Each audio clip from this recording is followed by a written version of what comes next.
জয়নগরে নাবালিকাকে ধর্ষণ করে খুনের অভিযোগ গতকাল আমরা দেখেছি। দফায় দফায় উত্তপ্ত হয় জয়নগর এবং তারপরে যখন নাবালিকার দেহ নিয়ে আসা হয় কাটাপুকুর মর্গে, সেখানেও ধুন্ধুমার পরিস্থিতির সৃষ্টি হয়। আজ কাটাপুকুর মর্গের ঠিক বাইরে রয়েছেন আমাদের প্রতিনিধি বিক্রম দাস। আজ ময়না তদন্ত করার কথা রয়েছে নির্যাতিতার, কি আপডেট পাওয়া যাচ্ছে আমরা কথা বলবো।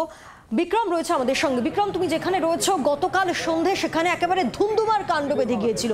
আজ ময়না তদন্ত হওয়ার কথা রয়েছে নির্যাতিতার, কি আপডেট পাচ্ছ?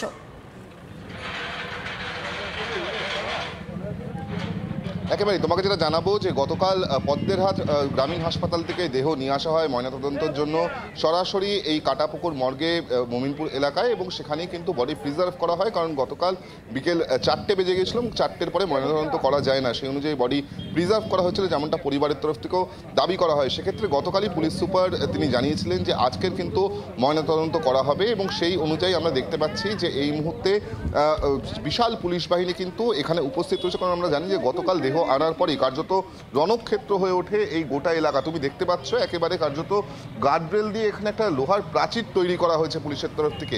প্রচুর পুলিশ বাহিনী এখানে মোতায়েন করা হয়েছে, কারণ গতকাল বিজেপির কর্মী সমর্থকদের সঙ্গে বাম কর্মী সমর্থকদের সঙ্গে পুলিশের খণ্ডযুদ্ধ বেঁধে যায়, এবং সেখানেই কিন্তু অভিযোগ করা হয়, বলা হয় যে পুলিশের নিষ্ক্রিয়তার কথা। ঠিক একই বিষয় কিন্তু গতকাল জয়নগরেও দেখা গিয়েছিল, যেখানে পরিবারের তরফ থেকে এবং স্থানীয় বাসিন্দাদের তরফ থেকে জানানো হয়েছিল বা অভিযোগ করা হয়েছিল যে পুলিশের কাছে তারা যখন যায় প্রথমে, তখন কিন্তু পুলিশের তরফ থেকে অভিযোগ গুরুত্ব দিয়েই দেখা হয়নি।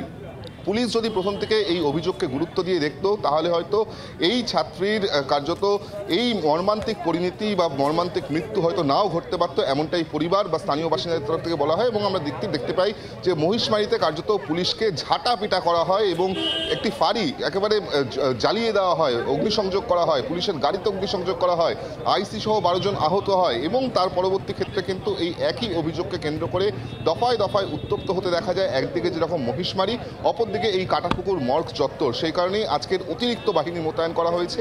যেটা আমরা জানতে পাচ্ছি ইতিমধ্যেই এই ছাত্রীর যারা পরিবারের সদস্যরা, তারা কিন্তু হাইকোর্টের দ্বারস্থ হয়েছে, কারণ তাদের যেটা বক্তব্য যে তাদের দাবি এই ময়নাতদন্ত যখন হবে সেই সময় একজন জুডিশিয়াল ম্যাজিস্ট্রেটকে উপস্থিত থাকতে হবে, এবং কোনো কেন্দ্রীয় সরকারি হাসপাতালে যাতে এই ময়নাতদন্ত করানো হোক। অর্থাৎ রাজ্য সরকারের কোনো হাসপাতালের উপরে তারা আস্থা বা ভরসা রাখছেন না আপাততভাবে, যেহেতু এখনো পর্যন্ত পরিবারের সদস্যরা এসে পৌঁছাননি, সেই কারণে কিন্তু ময়নাতদন্ত প্রক্রিয়া শুরু করা যায়নি। ময়নাতদন্তকারী যারা আধিকারিকরা রয়েছেন, অটোপসি যারা সার্জনরা রয়েছেন, তারা ইতিমধ্যে এসে পৌঁছেছেন।